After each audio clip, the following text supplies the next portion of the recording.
Oke, selamat siang. Kali ini kita akan membahas tentang vektor. Apa sih sebenarnya vektor itu? Jadi, vektor ini adalah salah satu bentuk besaran. Jadi besaran itu ada dua. Kalau misalkan dikelompokkan berdasarkan nilai dan arahnya. Jadi ada dua besaran. Jadi besaran yang berdasarkan nilai dan arahnya, yaitu besaran ada dua. Yang pertama ada skalar, dan yang kedua ini vektor. Nah, terus bedanya apa? Bedanya, kalau skalar itu adalah besaran yang dia hanya punya nilai, hanya mempunyai nilai. Sedangkan kalau vektor, dia itu mempunyai nilai dan arah. Jadi misalkan seperti ini, kita akan menggolongkan antara skalar dan vektor ya. Nah, skalar itu hanya punya nilai, sedangkan vektor itu punya nilai dan arah. Misalkan ini yang pertama, luas. Luas apakah dia masuk skalar atau vektor? Luas di sini masuk ke skalar. Karena luas dia hanya mempunyai nilai, tidak mempunyai arah. Misalkan luas tanah tersebut 100 meter kuadrat. Nah, di situ kan dia tidak punya arah, tapi dia hanya punya nilai.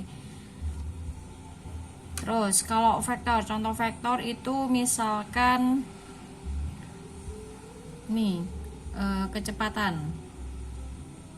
Nah, jadi misalkan kecepatan motor itu 10 meter per second menuju ke arah timur, menuju ke arah selatan. Jadi dia mempunyai arah tadi 10 meter per second ke timur ya misalkan ya. Jadi di sini 10 meter per second ini sebagai nilai, sedangkan ke timurnya ini sebagai arahnya.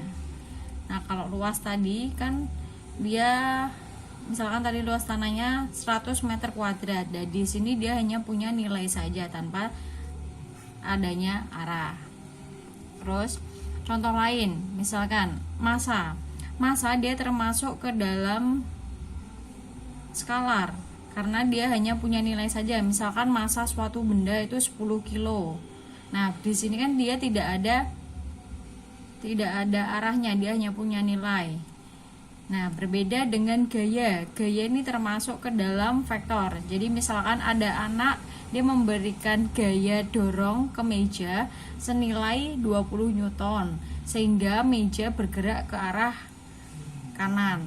Nah, otomatis di sini 20 Newtonnya ini sebagai nilai, sedangkan kanannya ini dia sebagai arahnya. Nah, di sini perbedaan basic antara skalar dan vektor. Nah, sekarang karena vektor ini dia punya nilai dan arah, kalau kita menggambarkan